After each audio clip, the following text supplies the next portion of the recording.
Saya sudah bersama dengan Ketua Bawaslu periode 2017-2022, ada Pak Abhan di sini, sudah hadir langsung ke studio Orange Kompas TV. Terima kasih Pak Abhan, selamat sore. Selamat sore Mbak. Kalau kita lihat nih, apa yang mau Anda baca? Ini kan adalah hasil kajian dari Bawaslu ya untuk koreksi perolehan suara yang didapat oleh partai politik. Anda pernah juga menangani hal ini sebelumnya, ada laporan-laporan dari parpol, dari caleg, yang kemudian ada kajian dari Bawaslu, yang kemudian juga merubah ya hasil rekapitulasi suara ini tingkat provinsi bahkan. Ya.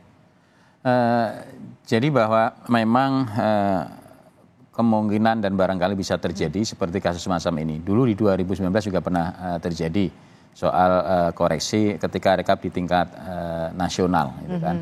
Memang idealnya masing-masing tingkatan rekapitulasi itu bisa menyelesaikan persoalan yang terjadi, gitu kan, keberatan dan sebagainya. Tetapi bisa juga bahwa terkadang setelah naik satu tingkat rekap, kemudian baru ditemukan bukti bagi mereka yang merasa ini ada persoalan, ada salah hitung dan sebagainya. Jadi maka memang mekanismenya Bawaslu mempunyai kewenangan untuk kalau ada laporan atau temuan dari Bawaslu mengkaji ya, kemudian bahkan dengan putusan ya. Jadi dengan putusan bahkan dengan adjudikasi.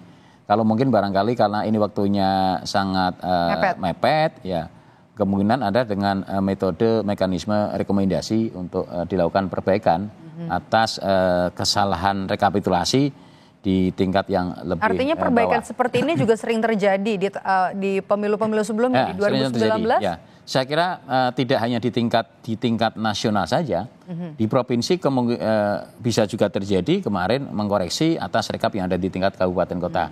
Kabupaten kota juga mengkoreksi atas kesalahan hitung, misalnya kesalahan rekap yang ada di tingkat PPK dan sebagainya. Menurut saya prinsipnya sebelum ada penetapan itu masih bisa dilakukan untuk perbaikan rekapitulasi. Kalau nanti sudah perbaikan, maka tentu ada di wilayah Mahkamah Konstitusi, gitu kan. Nah, sebetulnya apakah Bawaslu masih berwenang atau tidak? Menurut saya memang harus dilihat dari substansi persoalannya seperti apa ya. Kalau laporan Bawaslu itu pasca rekap ini adalah mempersoalkan soal mekanisme tata cara prosedur yang salah, memang Bawaslu masih punya wewenang administratif itu kan.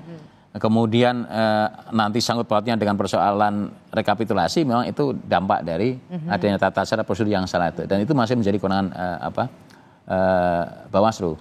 Karena kan begini, ketika ada persoalan rekapitulasi, kemudian ada caleg misalnya yang tidak bisa mendapatkan izin dari partai atau partainya nggak mengajukan gugatan, kan nggak bisa mengajukan gugatan ke Mahkamah Konstitusi ya, karena yang punya legal standing untuk PHPU mengajukan permohonan sengketa hasil itu adalah partai politik di legislatif ya. Orangnya bisa, calegnya, manakala bisa disepakati, disetujui dapat persetujuan dari. Tapi ini yang juga menjadi surprise adalah putusan ini, hasil kajian ini juga dibahas berdekatan dengan masih ada 2 provinsi yang juga masih berkejaran dengan waktu untuk hari terakhir batas rekapitulasi suara hasil pemilu tingkat nasional. Nanti kita akan bahas lagi. Pak Abhan, tetap bersama kami di Breaking News Kompas TV.